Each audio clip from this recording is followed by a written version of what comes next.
You know who it is, the horror flick, digger dish, super six, big Mitch. And I'm kicking in those with all three O's. And I'm bringing 28 101s because we Vegas sons. It's the Chronicles. And you in the Meadowlands. Yeah, this the Metals, man. And you already know what made me. Yeah, he a 530 baby. Hubba dub scrub. 22-inch gold Dana Dangs, big bolo yangs, and these ain't McLean's, man. Nah, I'm just playing. Welcome to Vegas Chronicles with the whole Super Six, Big Mitch. And today, like any other day, you know what we do. We kick action with factuals. No additives, no preservatives. Just straight raw and uncut. Like summer sausages and crackers. You already know. Shout out to everybody that's been rocking with your boy, man. You know what we doing. We doing it brick by brick. You know, hopefully we got this live back up. And I'm going to try again tomorrow with some people to see if I can live stream. Hopefully we can get that going so I can bring people on here and we can do what we do. Let's jump right up into it, man. You know, I answer questions. People ask me questions. I try to answer them the best way I can, man. One of the questions that I was asked, someone asked me, they know that the GQs are the first Crip gang in Vegas, but who was the second and third Crip gang in Vegas? Which Crip gang rolls up after the GQs? That's a very interesting question, and I'm gonna be honest with you. The GQs, you know, sprouting up in the early '80s, probably '79. Who would come up after them is kind of hard for me to say because, you know, before the Gerson, you know, the Gerson is the oldest gang, but after the Gerson, right, Vegas became a Crip state. You know, excluding the Gerson, everything was blue basically, except the Bang Bang gang. You know, but everything was blue basically in Vegas. Vegas started off as a Crip state until the hood rose up in Northtown. All right. Now, the Crip gang, that what I would say, because it's hard for me. I don't know how to put them in the right order. So it would take for me to interview someone like OG Carl Wesley or someone like Blue Mile, you know, to answer that question. You know, but you know, even if I tried to, even if I said, you know, for instance, after the GQs came the War Babies, or after the GQs came the OGs, or after the GQs came Playboy State, Wrigley States, or after the PBs came, you know, someone like Delmonico, to put them in order would be hard for me, you know, because I started banging in 1985. But before that, you know, in 1985, I was 10 years old, you know. So before that, you know, I couldn't put them in order like that. You know, so I end up, I don't know, I would probably get that wrong. So I would have to have an OG chronicleize the order the Crip gangs came. As far as the rolling 60s is concerned, they're not the second oldest Crip gang. I don't believe they're even the third oldest Crip gang because prior to Mad Dog or Acorn establishing 6-0 on 40 block, which would be like in 83, 84, you had Crip City Gangsters. They was already in existence prior to them establishing 40 block. I mean, not 40 block, but 6-0 on 40 block. So they were probably, they came afterwards. 83, 84, yeah, they're old Crip gang in Vegas, but they're not the top three. But to chronicleize that, you would need a someone like Carl Wesley or, you know, someone else to come on here to, you know, do that. I couldn't possibly try to begin with that. Another question I was asked, did I know Buack? Yeah, I knew Buack. Buack a rider, you know, but me and Buack never crossed paths like that, you know what I mean? He know of me, I know of him per se, but as far as us having like stories, I don't have none that registered with him, you know. And it be like that sometimes, you know, a person can be known from where they from and but you know, them two persons can never, you know, cross paths like that. And me and Buack ain't never really crossed paths. I think I met Buack in prison. You know, I didn't know Buack on the street. You know, but respect to him, you know what I mean? I don't got nothing bad to say about him, that's for sure. You know, shout out to Buack. Another question that was asked of me was what happened to my eye.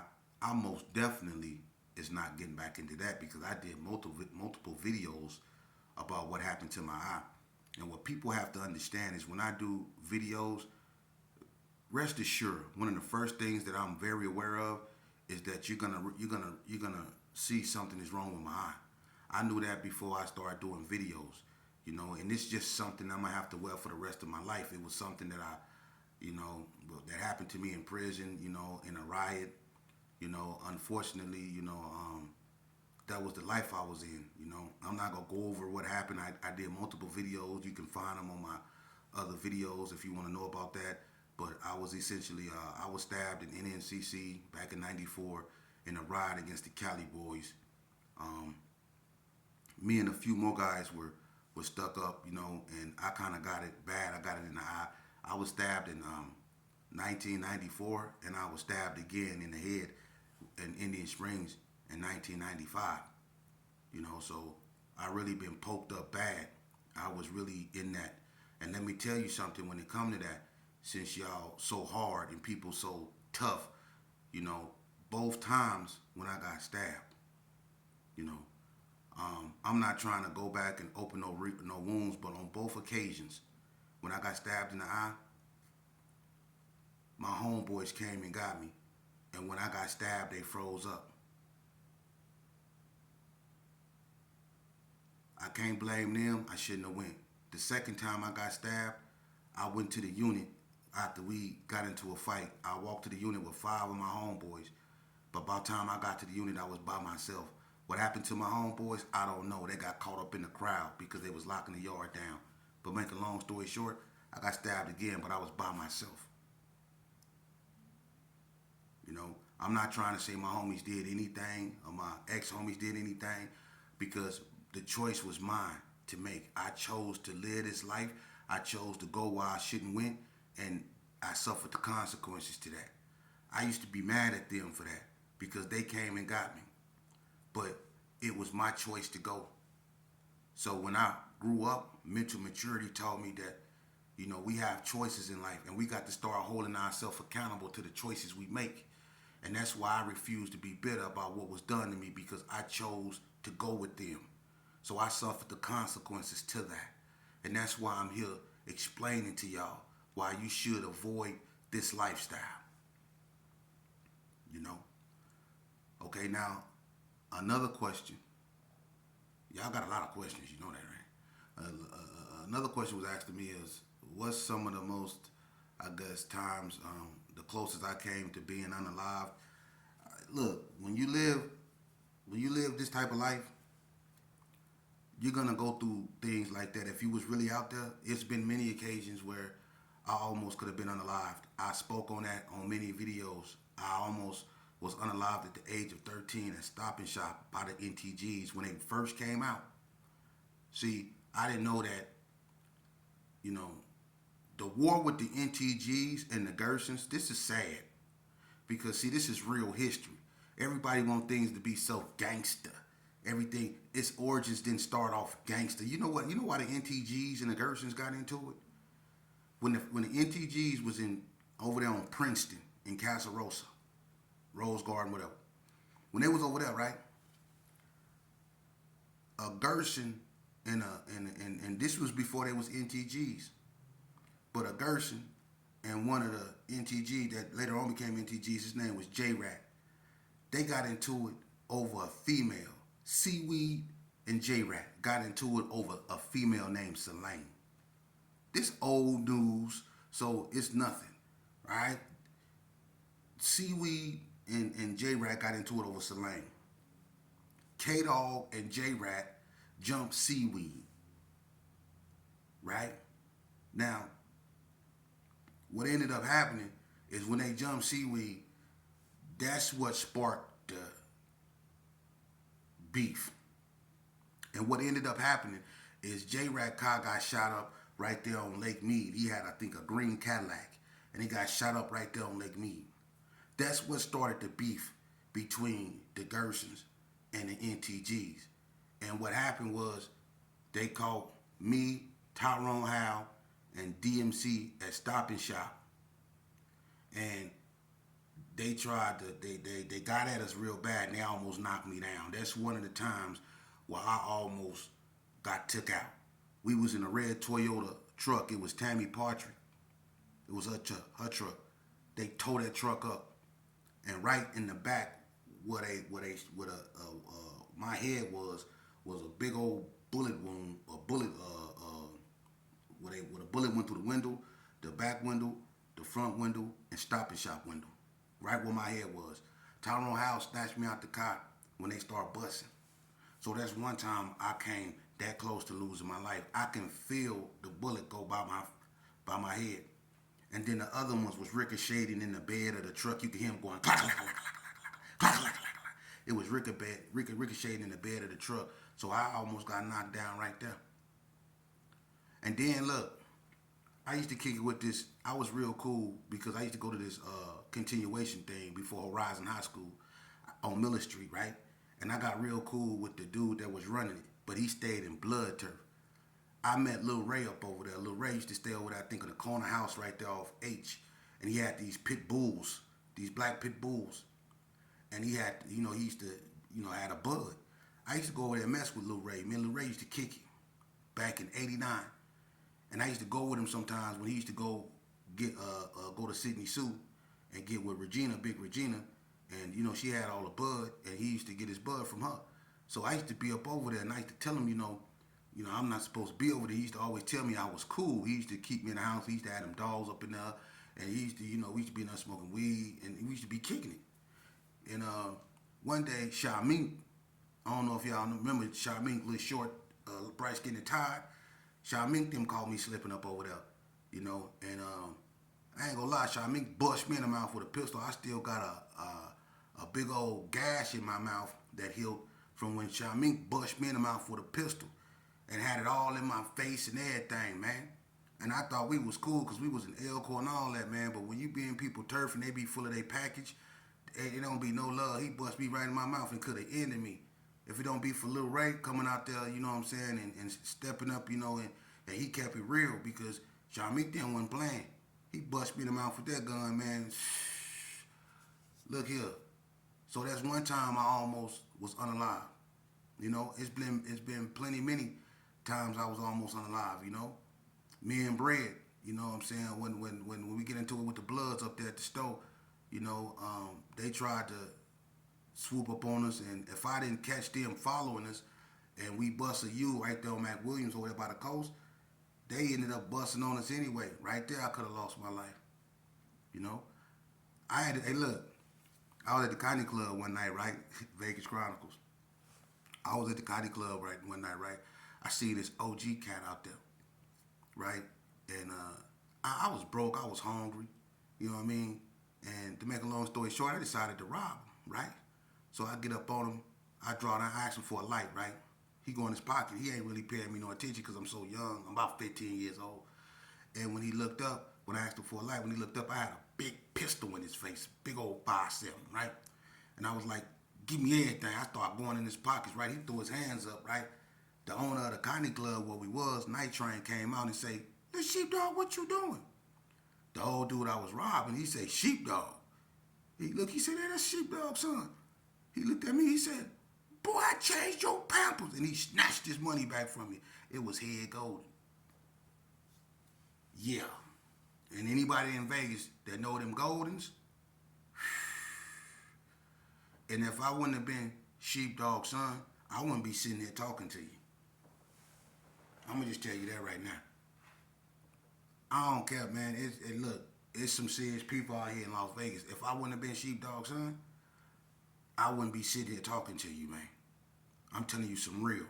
And this how cold it was when he kept looking at me like, boy, if you would have been anybody, because you could just tell. Because when I found out who he was, I got kind of scared because I know this cat, and this dude ain't to be fooled with. Head golden back then wasn't to be fooled with, man. He wasn't to be fooled with, man. So when I found out who he was, I kind of got spooked. But he gave me $20 and he told me he respect the game, But he also told me if I was anybody else, bless my soul. So it's been many times where I flirted with disasters, too many for me to remember. you know. And I remember one night, look, I remember one night, I didn't know that the NTGs and the 6 O's was into it. I think something happened to one of the 6 O's. I think his name was Scary Loke or something like that. But something happened to one of the 6 O's, right? So the 6 O's and the NTGs into it tough, right? So one night, me and Bread and Draco's rest in peace, we together. Bread used to go mess with this old man over there on West Street named Wolf. And he got a daughter named Tasha. She from 6 O.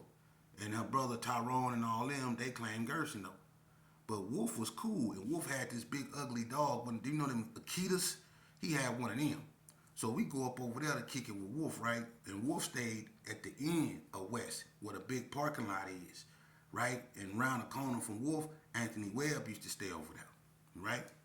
And so one day we over there, we go over there, we kicking it with Wolf. Bread, like, you know, Bread got that old man type of personality. He like a cowboy type of dude, you know what I mean?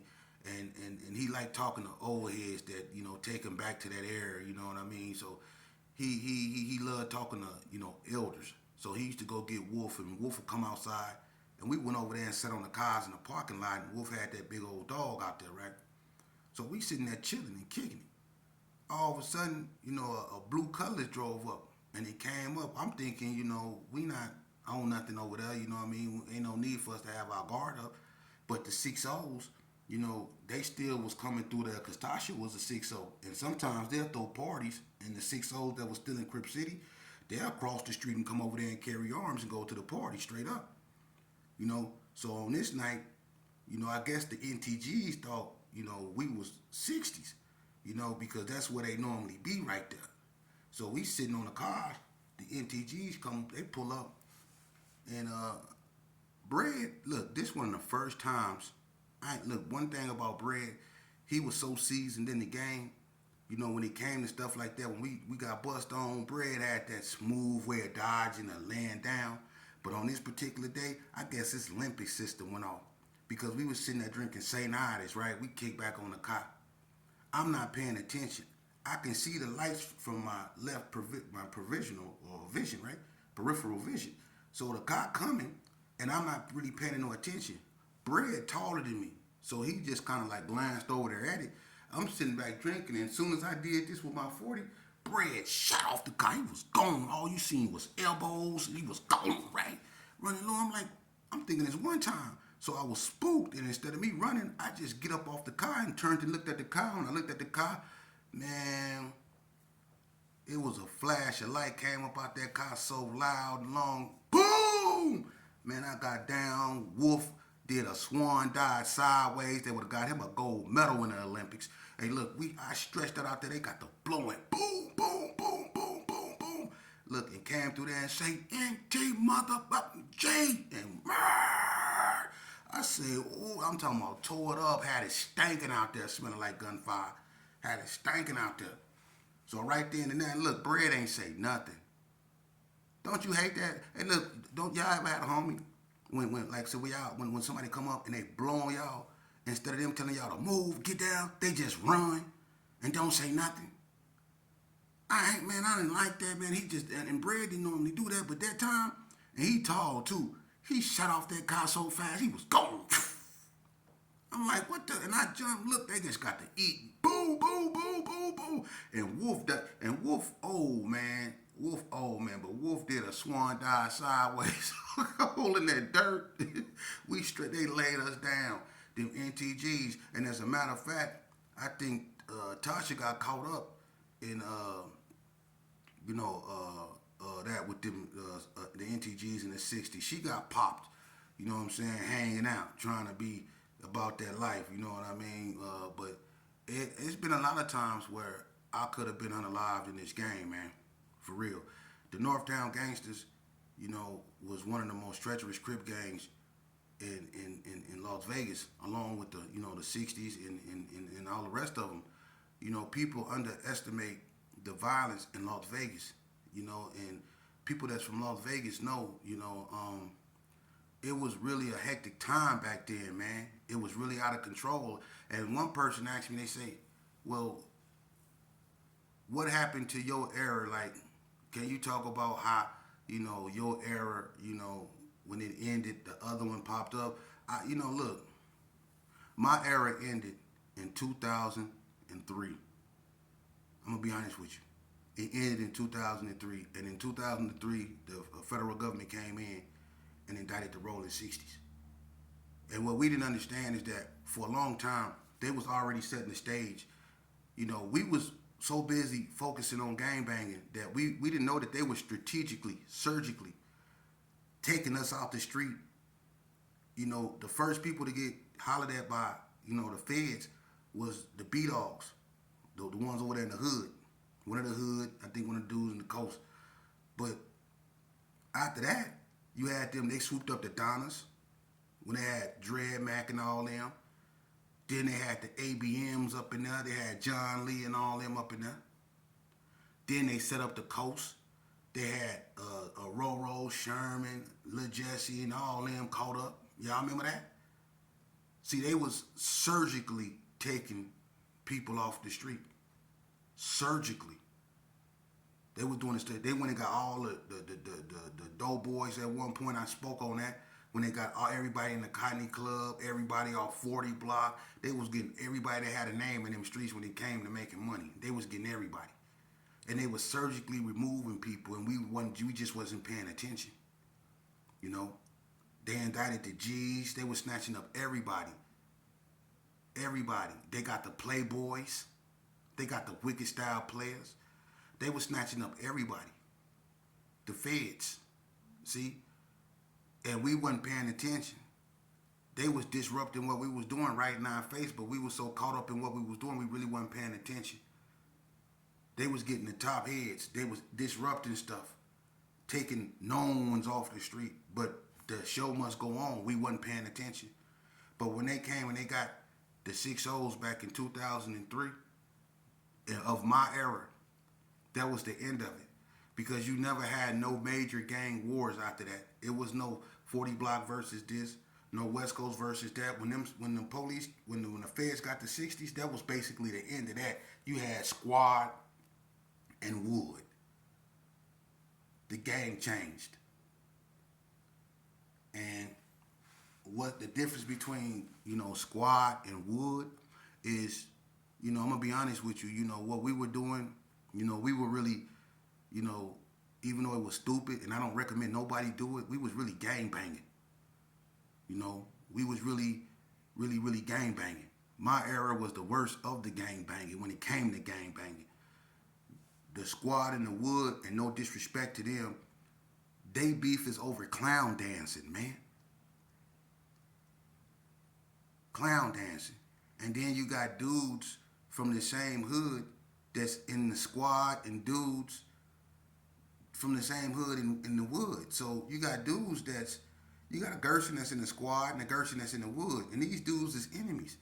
How that happen? How that work? So when that started happening, I don't know nothing about that. So that takes them to come and talk about that. I don't know nothing about that. I'm not going to disrespect that. I don't know nothing about that. All I know is we need to stop that. Because now people like the Squad and the Wood, they're the OGs now. My era is like dinosaurs. And the era before me, come on, man. It's only a handful of us alive, man, that know about the era I'm talking about. And didn't nothing listen. I'm gonna be so honest with you.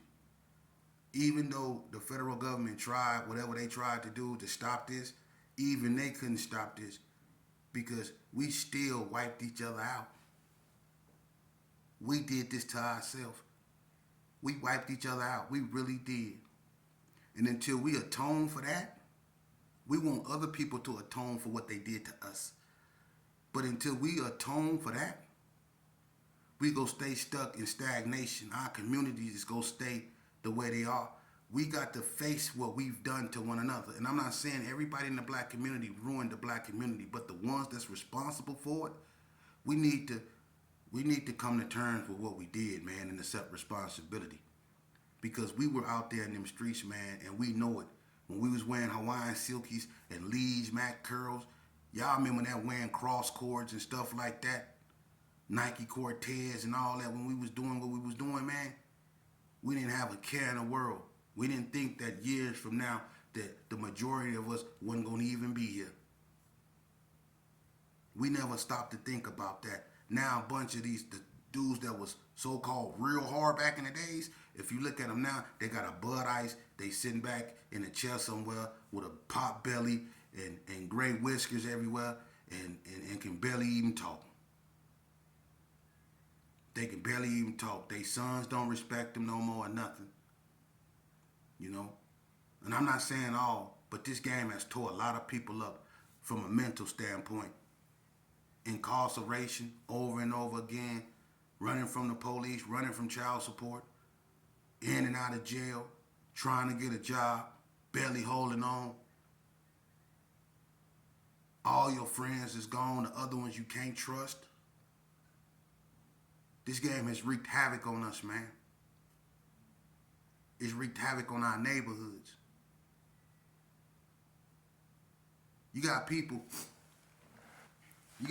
that say, man, Vegas ain't, Vegas soft, Vegas weak, man. There ain't nothing in Vegas, man. Shame on you. Because I'm going to tell you something. One thing I can say for sure, in my era, when we was doing what we was doing, didn't nobody dare come out here and try to get in between or try to take over nothing or try to do anything to disrupt what we was doing. They didn't. They respected what we was doing. Vegas wiped itself out. And Vegas need to heal. It do. But Vegas got one of the coldest stories that was never told, man. It was a lot of people that's no longer